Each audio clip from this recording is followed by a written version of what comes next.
Only 15 minutes from midnight. Think of the stuff we can do. While you at home are asleep, Democrats are here on their feet passing election changes for you. Every citizen has the right to cast their vote and have it counted fairly and accurately.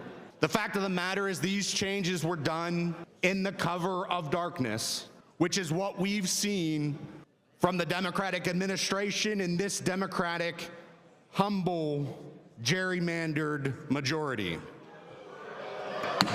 The gentleman will suspend. The gentleman will not impugn the integrity of this chair or members on either side of the aisle. When I was Speaker, you politely reminded me of it.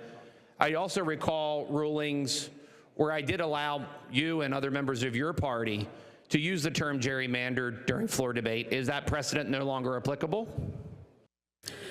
The chair should be aware, and all the members should be aware. This chair does not strike words like January the 6th from the record, but every debate will be evaluated on a case-by-case basis. It seems the majority party could not quite help themselves, and those hopes were quickly dashed late last night. The fact is, the horrendous amendment added at the 11th hour in the Appropriations Committee last night is a poison pill to this bill. The amendment last night would guarantee that eventually mail-in ballots would be sent to people who have moved and passed away in this Commonwealth without the appropriate checks and balances needed to ensure the votes are not cast.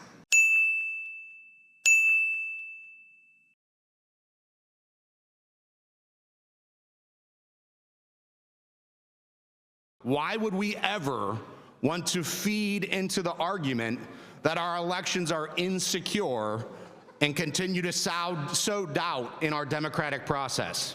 This is an outright attack on election integrity. Picture it. Boxes of ballots brought out and counted again and again until a given party's candidate wins. This is wrong if it would happen on either side of the aisle. And we all know boxes of ballots were brought out and counted in past elections, and that destroyed our state's belief in this election system. When clouded conduct prevails like it did yesterday, it is not just an assault on the electoral process, it is an affront to the very principles of fairness and justice that were part of the founding of this Commonwealth. Madam Speaker, perhaps my question was unclear. In the case-by-case basis, will the term gerrymandered be allowed or not allowed as previously expressed here on the floor by multiple individuals who spoke? So all the members are clear for the second time. It's evaluated on a case-by-case basis.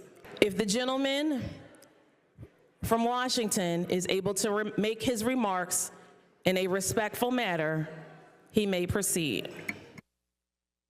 Thank you, Madam Speaker. Madam Speaker, I would agree that January 6th was a day that was unfortunate and abhorrent in our history of American history. But so was last night.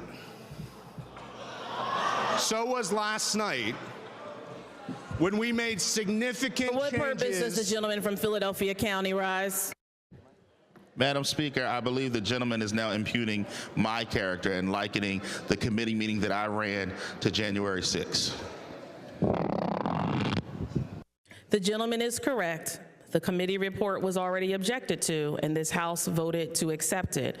And for the members' information, deadly incidents where people were killed should never be compared to civil discourse in this chamber.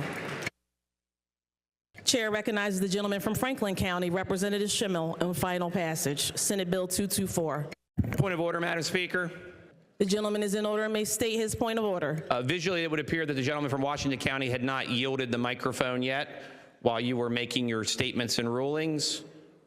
Is he not in order to continue speaking? The gentleman was warned if he could continue his speech in a respectful manner, he could continue his remarks, as everyone is welcome to do so on this floor.